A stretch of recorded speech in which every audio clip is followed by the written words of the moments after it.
नमस्कार। आज हम स्वतंत्रता की अवधारणा की चर्चा करेंगे।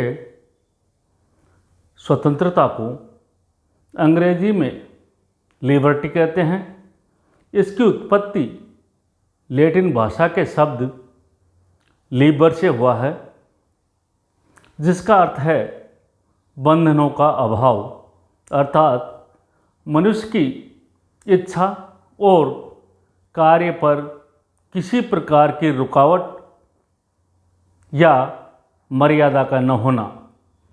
प्रकृति द्वारा प्राप्त अधिकारों में स्वतंत्रता का अधिकार सबसे महत्वपूर्ण है, क्योंकि मनुष्य स्वतंत्र ही जन्म लेता है।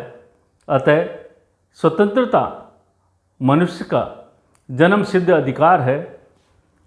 1789 के मानव अधिकार घोषणा पत्र के अनुसार स्वतंत्रता वह शक्ति है जिसके आधार पर मनुष्य कोई भी ऐसा काम कर सकता है जो दूसरे को हानि नहीं पहुंचाए।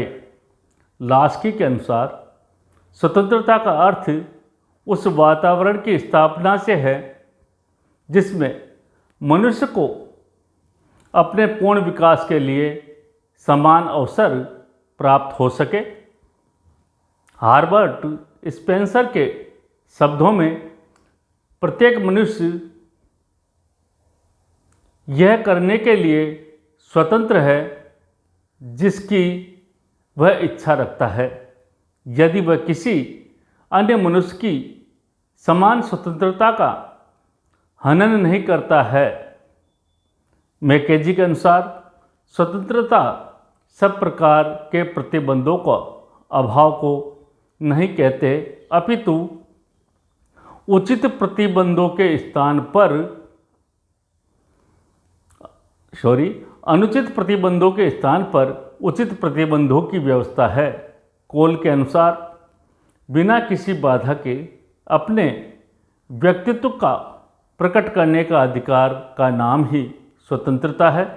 महात्मा गांधी के अनुसार स्वतंत्रता का अर्थ नियंत्रण का अभाव नहीं, बल्कि व्यक्ति के विकास की अवस्था की प्राप्ति है।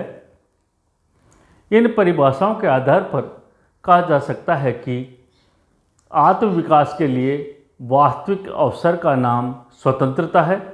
सामाजिक ढांचे को संगठित रखते हुए व्यक्ति को अधिक से अधिक स्वतंत्रता प्राप्त हो, सभी व्यक्तियों को समान अवसर एवं समान स्वतंत्रता प्राप्त हो, जिससे व्यक्ति अपना आत्म विकास कर सके।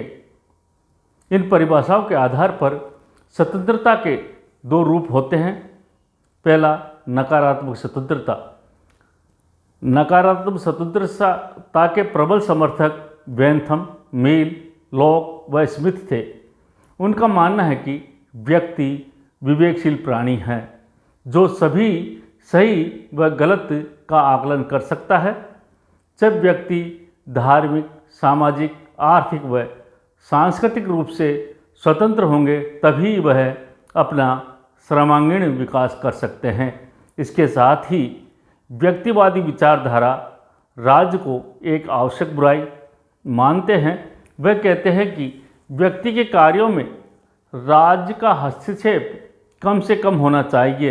यह हस्तक्षेपवादी राज्य की अवधारणा को महत्व देते हैं, अर्थात राज्य सीमित कार्य करे।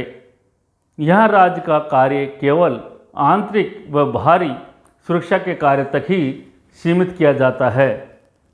शासन वही अच्छा है जो कम से कम कार्य करे। नकारात्मक स्वतंत्रता की विचारधारा पूंजीवाद का समर्थन करती है। इस विचारधारा ने व्यक्ति के 3 अधिकारों पर जोर दिया, जिसमें व्यक्ति का जीवन, संपत्ति व स्वतंत्रता का अधिकार। यह नकारात्मक स्वतंत्रता है। दूसरा, सकारात्मक स्वतंत्रता। सकारात्मक स्वतंत्रता के समर्थक रूसो, कांट, ग्रीन, लास्की व हीगल थे। इनका मानना है कि स्वतंत्रता सभी व्यक्तियों को समान होनी चाहिए तथा राज्य द्वारा उस पर प्रतिबंध आवश्यक है।